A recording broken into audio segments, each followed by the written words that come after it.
হাও মাও খাও, হানিফ আরিয়ান নাইমের গন্ধ পাও। এই হানিফ, আরিয়ান, নাইম, তোমরা তিনজন কোথায়? তাড়াতাড়ি এদিকে আসো। তোমাদের তিনজনকে লালটু ভূত আজকে ধরে ধরে খাবে। কেন খাবে জানো? কারণ তোমরা অনেক দুষ্ট হয়ে গেছো।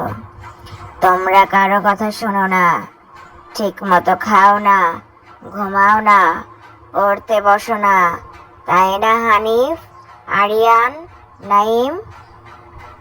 আমি সব খবর পেয়েছি।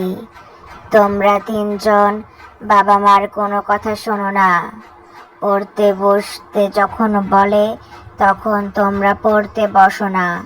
তোমরা হোমওয়ার্ক করো না, সারাক্ষণ দুষ্টামি করো, পচা পচা কথা বলো, শুধু খেলাধুলা করতে চাও, টিভি দেখতে চাও, তাই না হানিফ, আরিয়ান, নাইম? এত দুষ্টু হয়ে গেলে লালটু ভূত তোমাদেরকে কি করবে জানো? তোমরা প্রস্তুত থাকো হানিফ, আরিয়ান, নাইম। আজকে রাতে তোমরা যখন ঘুমাবে আমি তখন জানালার কাছে বসে থাকবো। তারপর টুস টুস করে তোমাদেরকে ধরে নিয়ে চলে আসবো। আমাকে কেউ দেখতে পাবে না, কারণ আমি অদৃশ্য হয়ে যাব। অদৃশ্য হয়ে গেলে তখন আমাকে খুঁজে পাওয়া সহজ হবে না। তোমরা অনেক দুষ্টু, আর আমি দুষ্টু বাবুদের সাথে কোনো কথা বলি না। আমি সব সময় ভালো বাবুদের সাথে থাকি।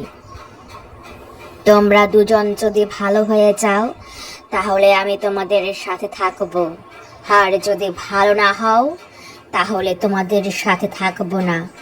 আমি তোমাদের সঙ্গে থাকলে তোমাদেরকে অনেক মজার মজার চকলেট দেব, আইসক্রিম দেব, সেটা তোমরা খেতে পারবে। আমার কথা শুনে চলো হানিফ, আরিয়ান, নাইম। তোমাদের বাবা মা যেটা বলে সব সময় তোমাদের ভালোর জন্য বলে, তাই বাবা মাকে সব সময় শ্রদ্ধা করবে, তাদের কথা অক্ষরে অক্ষরে পালন করবে। হানিফ, আরিয়ান, নাইম, আমি শেষবারের মতো তোমাদেরকে বলে দিচ্ছি, তোমরা যদি এরপরেও আমার কথা না শোনো তাহলে কিন্তু খুব খারাপ হয়ে যাবে। হানিফ, আরিয়ান, নাইম, সাবধান।